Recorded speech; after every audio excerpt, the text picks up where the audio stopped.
दोस्तों, आने वाले दिनों में मैं आपके क्लास 12th केमिस्ट्री के चैप्टर 3 वैद्युत रसायन से जुड़े हुए जितने भी न्यूमेरिकल हैं जो कि आपके एनसीईआरटी या अदर साइड बुक में पूछे हुए हैं, जितने भी मोस्ट इंपॉर्टेंट क्वेश्चन हैं, उन सभी क्वेश्चन को सॉल्व करेंगे। तो ये हमारा आज का पहला वीडियो है जिसमें कि हम मोस्ट इंपॉर्टेंट न्यूमेरिकल को सॉल्व करेंगे। तो आइए वीडियो को स्टार्ट करते हैं। पहले क्वेश्चन में दिया हुआ है कि कोई एक इलेक्ट्रोड है जिसमें कि मैग्नीशियम आयन से मैग्नीशियम बना हुआ है और उसके मानक इलेक्ट्रोड विभव को पूछा हुआ है, मतलब कि आपको मानक इलेक्ट्रोड विभव बताना है। तो यदि क्वेश्चन में आपको एक ही इलेक्ट्रोड दिया हो, दूसरा इलेक्ट्रोड नहीं दिया हो, क्योंकि हम सभी जानते हैं किसी भी विद्युत रासायनिक सेल में दो इलेक्ट्रोड होते हैं, एक एनोड होता है, दूसरा कैथोड होता है। तो यदि आपको एक इलेक्ट्रोड दिया हो, जैसा कि यहाँ पर क्वेश्चन में सिर्फ एक ही इलेक्ट्रोड दिया है मैग्नीशियम का, तो दूसरा इलेक्ट्रोड नहीं दिया हो, तो मैंने बताया था कि उसके लिए हम मानक रूप से मानक हाइड्रोजन इलेक्ट्रोड का उपयोग करेंगे, यानी कि SHE का उपयोग करेंगे।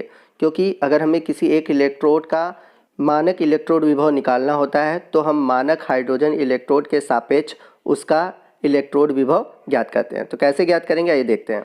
तो यहाँ पर मैग्नीशियम इलेक्ट्रोड को अपने ही लवण के विलयन में डुबोया गया है और इसे मानक हाइड्रोजन इलेक्ट्रोड से जोड़ा जाता है तथा परिपथ में बोल्ट मापी लगाया जाता है। तो जब अभिक्रिया होती है तो हम सभी जानते हैं ऑक्सीकरण अभिक्रिया एनोड पर होती है और अपचयन अभिक्रिया किस पर होती है, कैथोड पर होती है।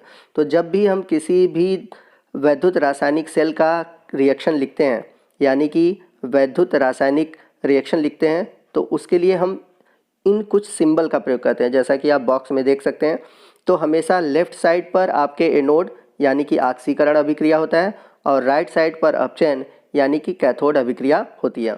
और बीच में ये लाइन है, इसका मतलब ये है कि यह साल्ट ब्रिज से जुड़ा हुआ है। तो ये सिंबल आपको साल्ट ब्रिज को दिखाता है। तो नीचे आप रिएक्शन देख सकते हैं कि कैथोड पर हाइड्रोजन क्या कर रहा है, इलेक्ट्रॉन ले रहा है, और एनोड पर मैग्नीशियम इलेक्ट्रॉन का त्याग कर रहा है। तो अगर हम दोनों अभिक्रिया को मिला दें, यानी कि सेल अभिक्रिया देखें, तो नीचे लिखा हुआ है Mg+2H+ आयन रिएक्ट करके मैग्नीशियम आयन और हाइड्रोजन गैस उत्पन्न कर रहे हैं। जैसा कि हम सभी जानते हैं कि हाइड्रोजन यानी कि मानक हाइड्रोजन इलेक्ट्रोड का जो विद्युत वाहक बल होता है वो 0 वोल्ट होता है और मैग्नीशियम का जो विद्युत वाहक बल है, मानक इलेक्ट्रोड विभव है, वो होता है 2.36 वोल्ट। तो कैसे हम मानक इलेक्ट्रोड विभव निकालेंगे मैग्नीशियम का? तो इसके लिए हम फार्मूला जानते हैं कि मानक इलेक्ट्रोड विभव बराबर होता है E0 cathode minus E0 anode. चूँकि मैग्नीशियम एनोड पर है और उसका वैल्यू कितना है 2.36 वोल्ट, तो कैथोड का तो वैल्यू क्या है 0 है और एनोड का वैल्यू क्या है 2.36। चूँकि ये माइनस में है तो हमारा जो आंसर आएगा वो आएगा -2.36 वोल्ट। तो याद रखिएगा, जब भी किसी इलेक्ट्रोड की बात किया जाए तो हमेशा दो इलेक्ट्रोड होंगे, कैथोड और एनोड। और चूँकि यहाँ पर क्वेश्चन में सिर्फ मैग्नीशियम इलेक्ट्रोड के बारे में बोला है, दूसरा इलेक्ट्रोड नहीं दिया है, इसलिए हम मानक रूप में मानक हाइड्रोजन इलेक्ट्रोड को लेते हैं और उसकी वैल्यू को 0 मानते हैं। और 0 मानकर जो भी वैल्यू दिया होता है दूसरे इलेक्ट्रोड का, उसको हम क्या करेंगे, घटा देते हैं, और घटाने पे जो आंसर आता है वही हमारा होता है मानक इलेक्ट्रोड विभव। आइए चलते हैं अगले क्वेश्चन की ओर। अगला क्वेश्चन क्या कह रहा है? अगला क्वेश्चन कह रहा है कि क्या आप एक जिंक के पात्र में कॉपर सल्फेट का विलयन रख सकते हैं? तो इस तरह के क्वेश्चन को सॉल्व करने के लिए, यानी कि आपको याद रखिए कि इलेक्ट्रोकेमिस्ट्री के क्वेश्चन सॉल्व करने के लिए आपको विद्युत रासायनिक सेल याद होना चाहिए, और इसको याद करने के लिए मैं आने वाले दिनों में ज़रूर ट्रिक बनाऊंगा। तो यहाँ पर हम बात करते हैं विद्युत रासायनिक श्रेणी की। तो विद्युत रासायनिक श्रेणी में आप देख सकते हैं कि जो कॉपर है वो जिंक से नीचे है। तो याद रखिएगा, जो भी तत्व ऊपर की ओर होता है, ठीक है ना, वो उस पात्र में नहीं रखा जा सकता, ठीक है। पहला तो ये ट्रिक हो गया, लेकिन इस क्वेश्चन को सॉल्व कैसे करेंगे पहले ये देखते हैं। तो होगा क्या, जब हम जिंक की कॉपर सल्फेट विलयन से अभिक्रिया कराएंगे, तो हम सभी जानते हैं कि जिंक ऊपर की ओर है, तो ये क्या करेगा, कॉपर सल्फेट के विलयन से कॉपर को क्या करेगा, प्रतिस्थापित कर देगा। क्योंकि विद्युत रासायनिक श्रेणी में जो तत्व ऊपर की ओर होता है अपने नीचे के तत्व को क्या करता है, विस्थापित करता है, जैसा कि मैंने आपको वीडियो में बता रखा है। तो रिएक्शन में आप देख सकते हैं कि कॉपर सल्फेट के विलयन में जिंक क्या कर रहा है, कॉपर को हटा दे रहा है और बना रहा है जिंक सल्फेट। तो दोनों अभिक्रियाओं के लिए आप रिएक्शन देख सकते हैं। तो फर्स्ट रिएक्शन में आप देख सकते हैं जिंक जो है आवेशित नहीं है, लेकिन कॉपर आवेशित है। क्यों आवेशित है? क्योंकि वो सल्फेट के साथ जुड़ा हुआ है। तो दूसरे रिएक्शन में हम लोगों ने बाईं तरफ जिंक लिया है और कॉपर आयन लिया है।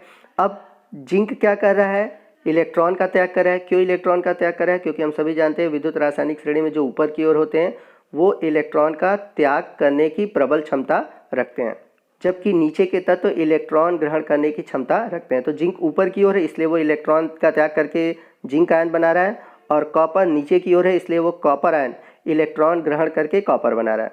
दूसरे वाले रिएक्शन में आप देख सकते हैं। अब इस अभिक्रिया के लिए सेल अभिक्रिया आप देख सकते हैं। तो मैंने सेल अभिक्रिया में अभी पीछे आपको बताया था कि बाईं तरफ हमेशा किसको रखते हैं? एनोड को रखते हैं, और दाईं तरफ किसको रखते हैं? कैथोड को रखते हैं। अब फार्मूला हम लोगों ने अभी देखा था पीछे की तरफ, क्या था? ई सेल नॉट बराबर होता है E naught cathode minus E naught anode. तो आप टेबल में देख सकते हैं कि जो जिंक है, जिंक का मानक इलेक्ट्रोड दिया है -0.76 वोल्ट और कॉपर का दिया है +0.34 वोल्ट। अब इस वैल्यू को हम रखेंगे तो कैथोड पर 0.34 वोल्ट और एनोड पर -0.76 वोल्ट। ठीक है, अब इसको हम सॉल्व करेंगे तो हमारा वैल्यू आएगा पॉजिटिव में 1.1 वोल्ट। तो यहाँ पर हम देख रहे हैं कि हमारा जो सेल का विद्युत वाहक बल है वो धनात्मक आ रहा है, और जब भी धनात्मक वैल्यू आता है तो वो अभिक्रिया संभव नहीं होता, तो जिस कारण कॉपर सल्फेट विलयन को जिंक पात्र में नहीं रखा जा सकता। तो आप ऐसे सॉल्व करेंगे, बट आपको रिएक्शन ऐसे ही बता सकते हैं, मतलब आप विद्युत रासायनिक श्रेणी देखकर ऐसे क्वेश्चन को ऐसे भी सॉल्व कर सकते हैं। तो याद रखिएगा, इस तरह के क्वेश्चन को सॉल्व करने के लिए आपको विद्युत रासायनिक श्रेणी याद होना चाहिए। आपको विद्युत रासायनिक श्रेणी याद है तो आप बिना क्वेश्चन को सॉल्व किए आंसर को बता सकते हैं। तो आपको विद्युत रासायनिक श्रेणी याद करना मोस्ट इम्पॉर्टेंट है। आइए अगला क्वेश्चन देखते हैं। अगला क्वेश्चन क्या कर रहा है? अगला क्वेश्चन कर रहा है मानक इलेक्ट्रोड विभव की तालिका का निरीक्षण कर 3 ऐसे पदार्थ बताइए जो अनुकूल परिस्थितियों में फेरस आयनों को ऑक्सीकृत कर सकते हैं। तो यदि हम बात करें आयरन की, तो आयरन आप देख सकते हैं यहाँ पर इलेक्ट्रॉन का त्याग कर रहा है, यानी कि ऑक्सीकरण अभिक्रिया दे रहा है।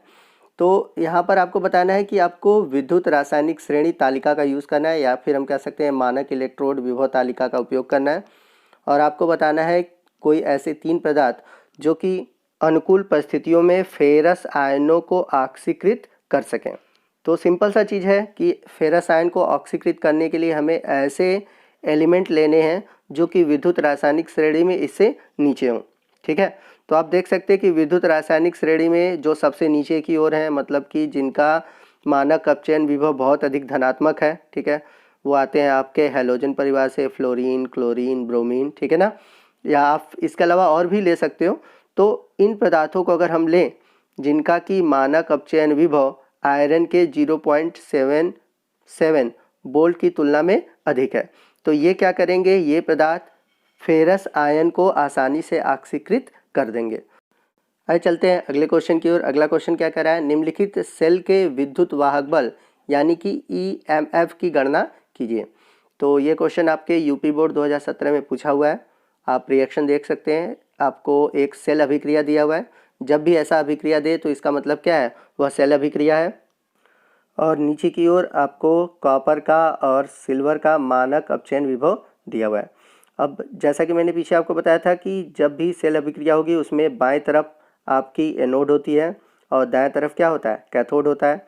तो बाएं तरफ आप देख रहे हैं कॉपर इलेक्ट्रॉन का त्याग करके कॉपर आयन बनाया है, वहीं दाएं तरफ आप देख रहे हैं सिल्वर इलेक्ट्रॉन लेकर, यानी कि सिल्वर आयन Ag सिल्वर में बदल गया है। तो ऊपर आप देख सकते हैं कि कैथोड और एनोड का वैल्यू दिया हुआ है। तो कैथोड यानी कि Ag का वैल्यू दिया है +0.80, ठीक है, और एनोड का वैल्यू दिया हुआ है आपका +0.34 वोल्ट। तो आप इसको सॉल्व करेंगे वैल्यू आएगा 0.46 वोल्ट। तो यहाँ पर इस सेल के लिए विद्युत वाहक बल यानी कि EMF है 0.46 वोल्ट। दोस्तों आई होप कि आपको आज के जितने भी क्वेश्चन दिए गए थे सभी क्वेश्चन समझ में आ गए होंगे। अगर आपको फिर भी कोई डाउट हो तो आप कमेंट करके कमेंट बॉक्स में हमसे पूछ सकते हैं। मैं पूरी कोशिश करूंगा कि उसे आपको और अच्छे से समझाऊं। आने वाली वीडियो में हम और भी विद्युत रासायनिक श्रेणी से जुड़े हुए प्रश्नों को सॉल्व करेंगे, चाहे वो नष्ट समीकरण से हो, चाहे फैराडे से हो, या कोलराउस के नियम से हो। तो सभी क्वेश्चन को कम से कम हम हर एक टॉपिक से 1 या 2 क्वेश्चन जरूर देखेंगे। तो मिलते हैं अगले वीडियो में अगले न्यूमेरिकल के क्वेश्चन के साथ। तब तक के लिए जय हिंद, जय भारत।